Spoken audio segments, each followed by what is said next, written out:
some places you could see right down to the clear, I presume, copper. The wires were ragged.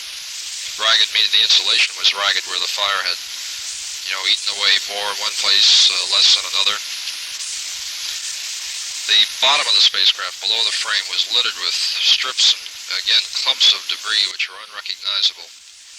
I noticed a small green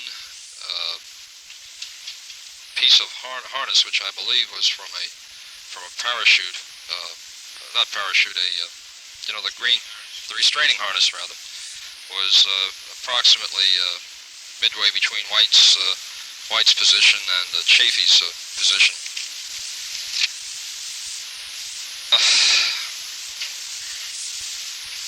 The flight plan was resting up against the sidearm controller between Grissom and White's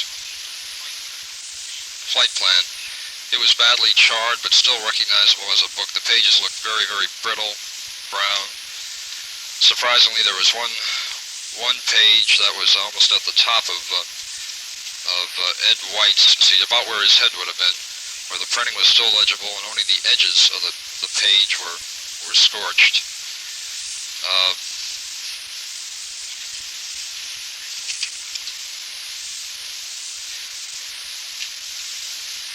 It's almost a uniformly slate gray interior with one corner appeared to me to be brownish white, to be discolored in a brownish white deposit, but I couldn't tell if that was the lighting or if it was actually the color. It was way over in the far right-hand corner.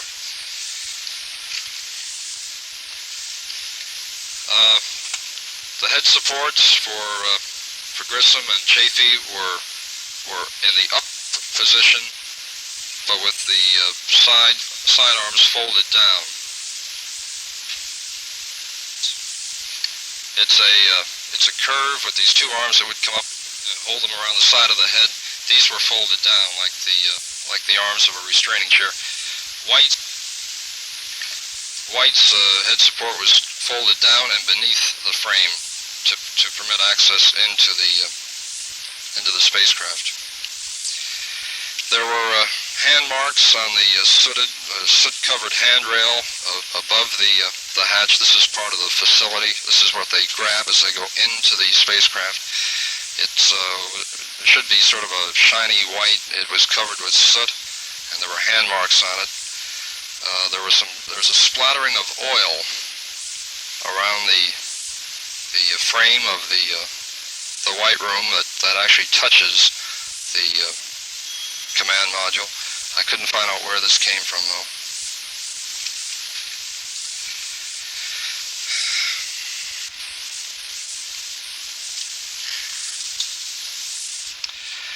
There were two hatches. One, the boost protect cover hatch. These were resting outside the white room in the service room, which is part of the structure, the service tower. It was white with a black sooty border. I counted 4 finger streaks through the suit on the upper left-hand corner, and there were smudgy finger marks also on the left side. Obviously someone from the outside, one of the launch crew, trying to get it off. The window was totally dark, as a window would be from a fire. I couldn't tell if it was the darkness behind the window that prevented me from seeing through it, or whether it was just blackened. I suspect it was blackened.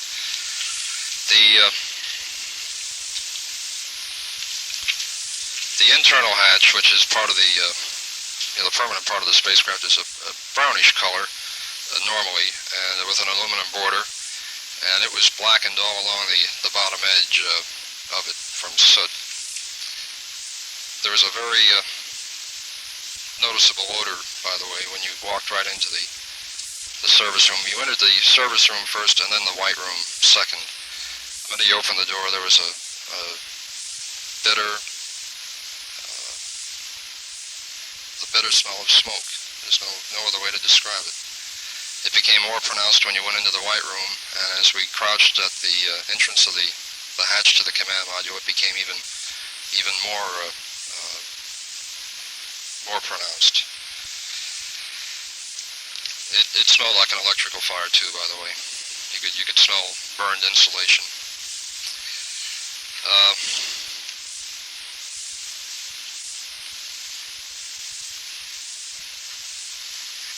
That patch of green harness, by the way, was about 3 or 4 inches long and about 1 inch wide, and it was between White and Chaffee's seat. Okay, the outside of the spacecraft.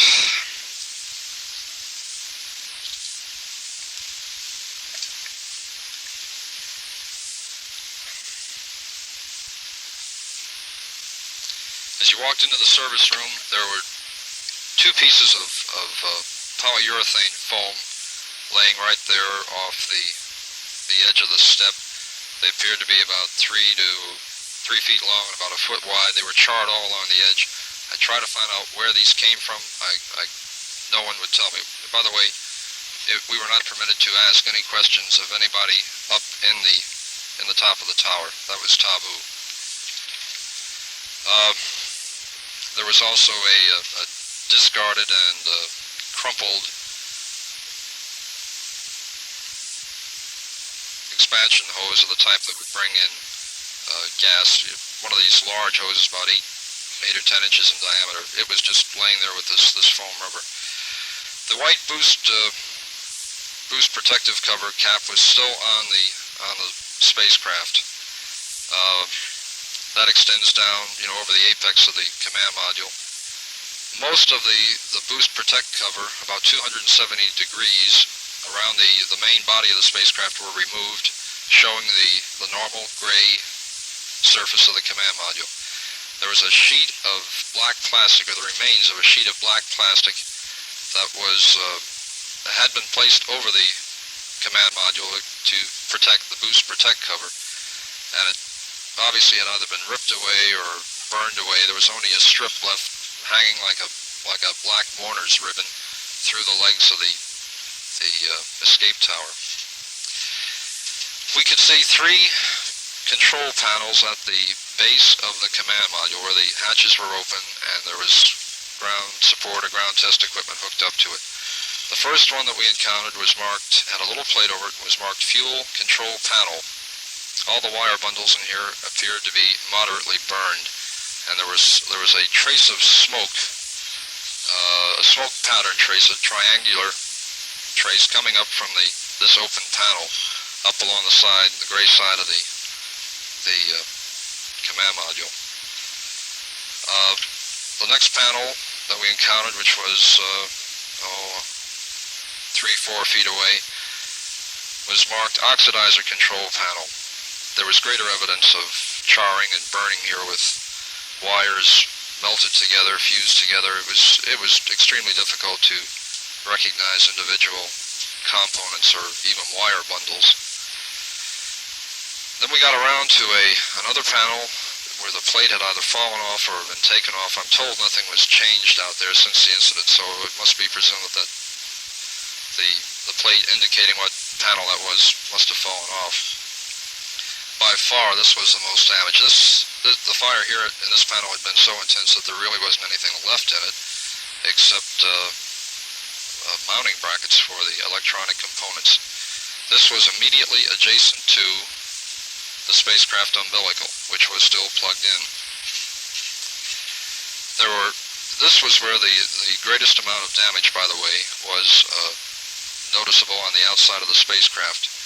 If you reference it to the access hatch, it would have been to the immediate right of the hatch. In other words, approximately over Chaffee's shoulder. And I was speaking about the exterior. There were small blisters on the heat shield here.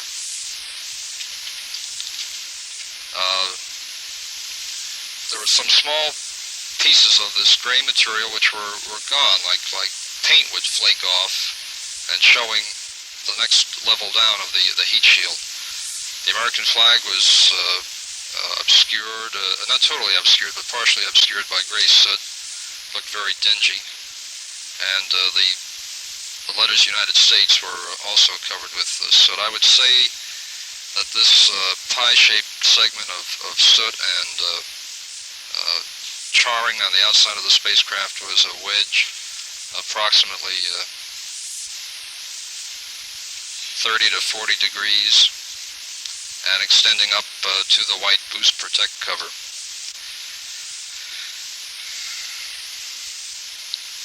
All around the outside of the spacecraft there were bits and pieces of carbonized material. It was hard to say. It looked like paper, but it may have been that plastic sheet. I don't know. There was a table about 3 or 4 feet from this one bad area of damage, and the desktop was just littered with brittle carbonized material. There were, I counted, at least 4 fire extinguishers on the outside of the spacecraft.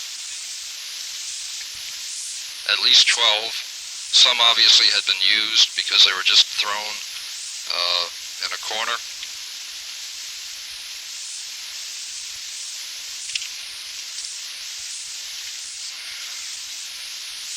Well, they were upright and mounted. Some were upright and mounted where you would expect them to be in a facility like that.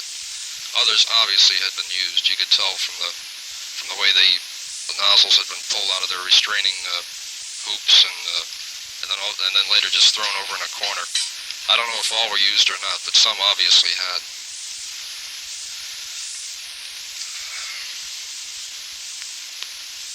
Now there's a gap between the command module and service module, which is later covered by a fairing when they get ready for flight.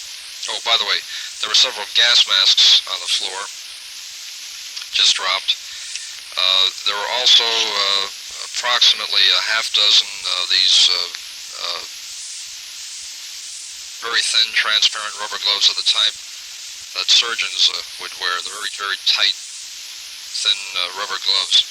These were thrown on the floor also, kicked over to one side. Again, I couldn't find out who had used them.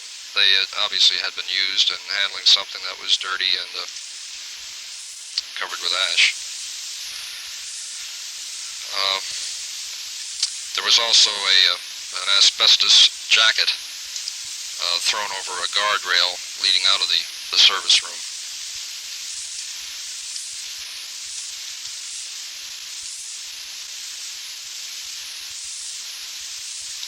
I was going to tell you about what was visible at the top of the service module.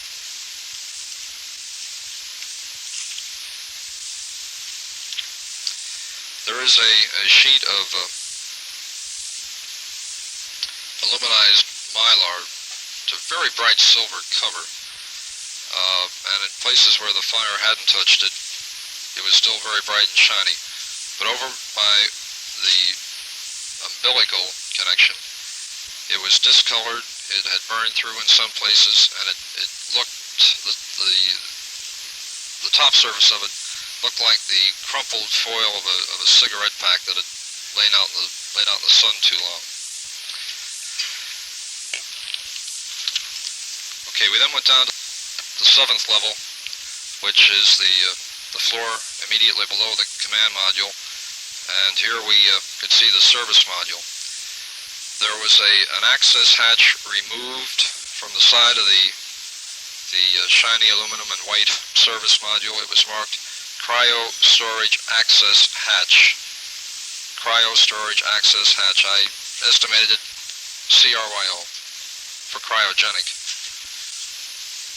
It appeared to be about 1.5 feet by 1.5 feet. You could see some cabling through this opening, which had obviously been burned, and the insulation was hanging in shreds. It was blackened and had rather ragged edges.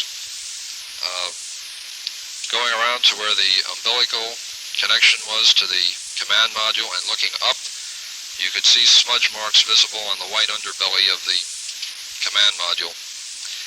Here, as on the next floor above, there were pieces of soot, carbon, and ash around the floor.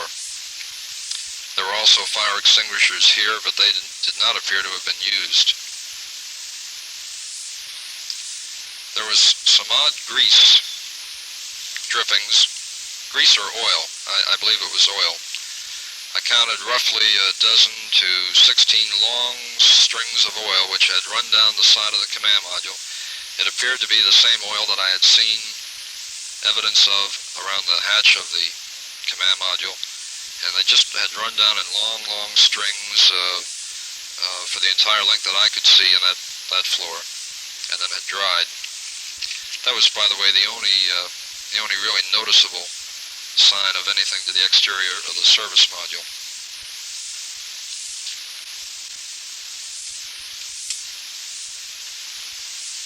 I think that's about it. I'm going to go down and write this up. Anybody have any questions? Maybe.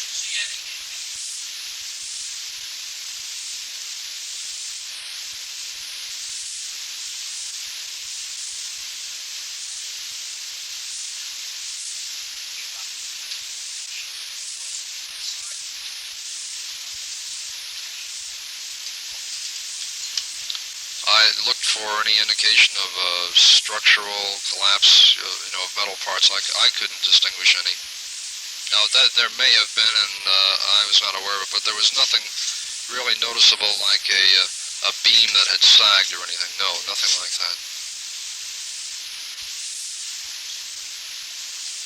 In what way, Dave? You can see the switch dial on the handle. Yes, but the dials are all covered over with this.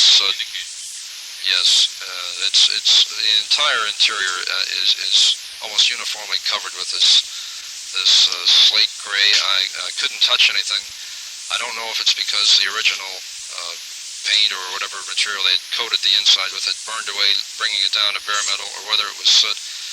From the unevenness of the deposit, though, I suspected that it was a smoke deposit as opposed to bare material. There were guards, by the way, just about every step from a roadblock a mile and a half away from the complex. Although at every level that you reached, you had to go through a guard. There was a guard, and there were two technicians that I saw up on the level of the command module who appeared to be there working. And then we had, there were three of us, three press, and Jack King, Charlie Buckley, and a Pan American pad safety man.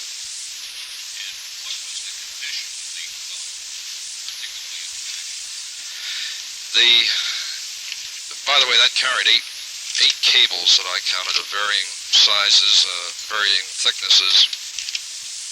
The cabling all appeared to be good, but it went into a panel, a plate rather, and it was impossible to see around the plate, but where you could begin to see something, there was evidence of the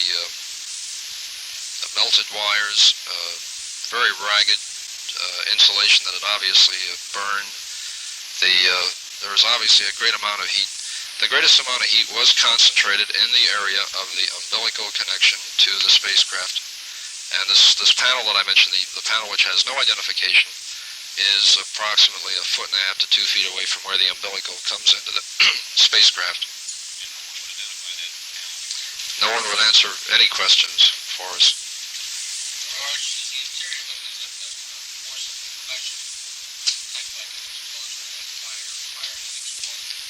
The only thing that I've ever seen like it is the cockpit of a jet fighter that went in and burned.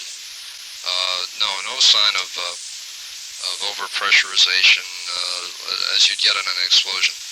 It was just a gutted shell. It looked like a bunker from World War II or the Korean War that had taken a direct hit.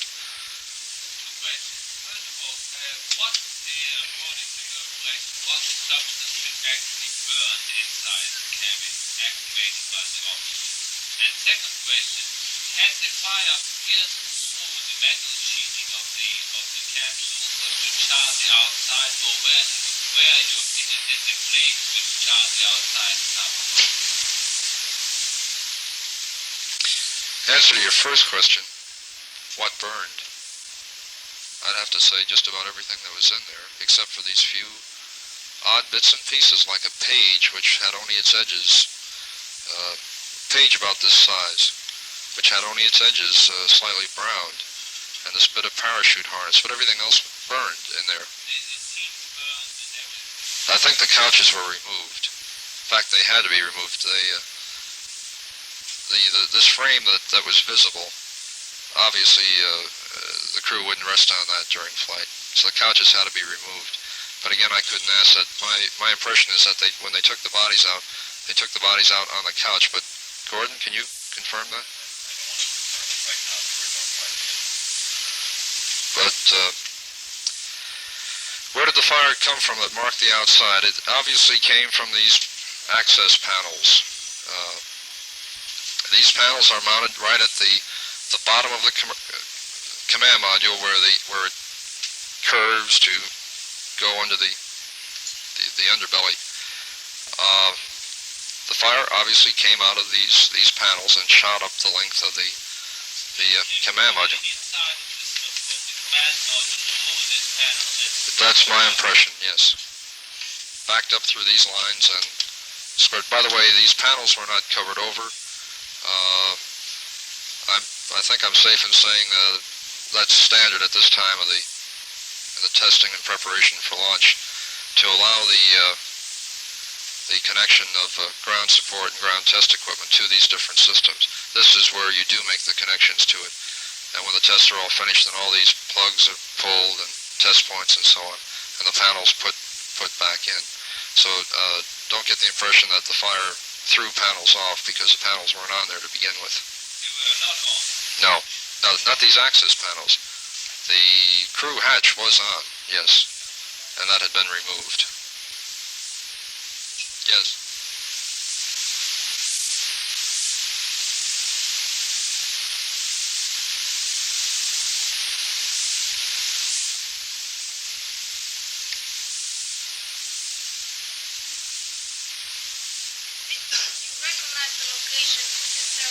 No. No, you couldn't. I doubt it. Was extremely dark in there. Even with... Oh, yes. Switch positions did not appear to have been changed by the fire. In other words, where the toggle switches melted, my impression is that they were not. They were distinguishable. At least they threw distinct shadows where I could see them.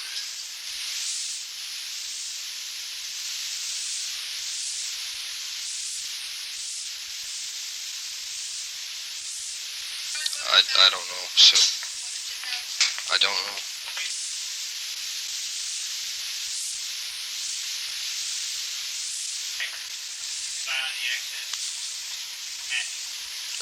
Label what? Oh, no, it did. It's the only umbilical, though, to the spacecraft, to the command module. To the right of the crew access hatch, it would have been at approximately off Chaffee's side.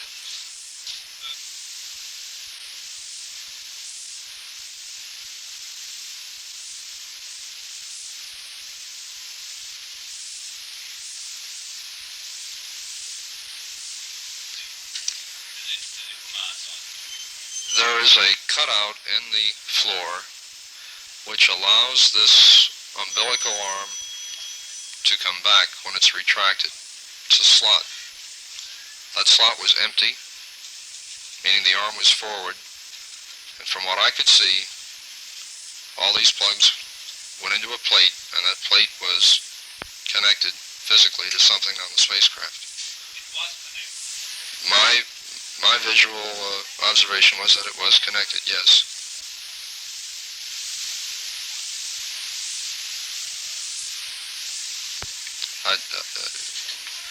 I found it in one of the press books.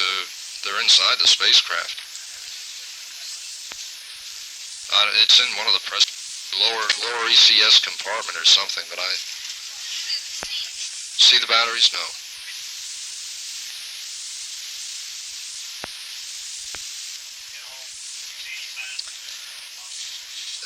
In this cryogenic storage hatch, there was something missing. There was a circular horizontal plate. It was a horizontal plate with a circular cutout. Something had been in there, and it no longer was. I presume it's the oxygen bottle because of the burning of the wires, but I don't know that for a fact.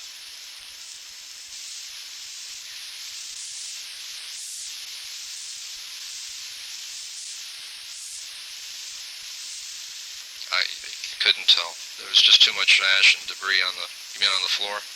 Just too much ash and debris covering it. Okay, I'll try and get all this written up and so you got some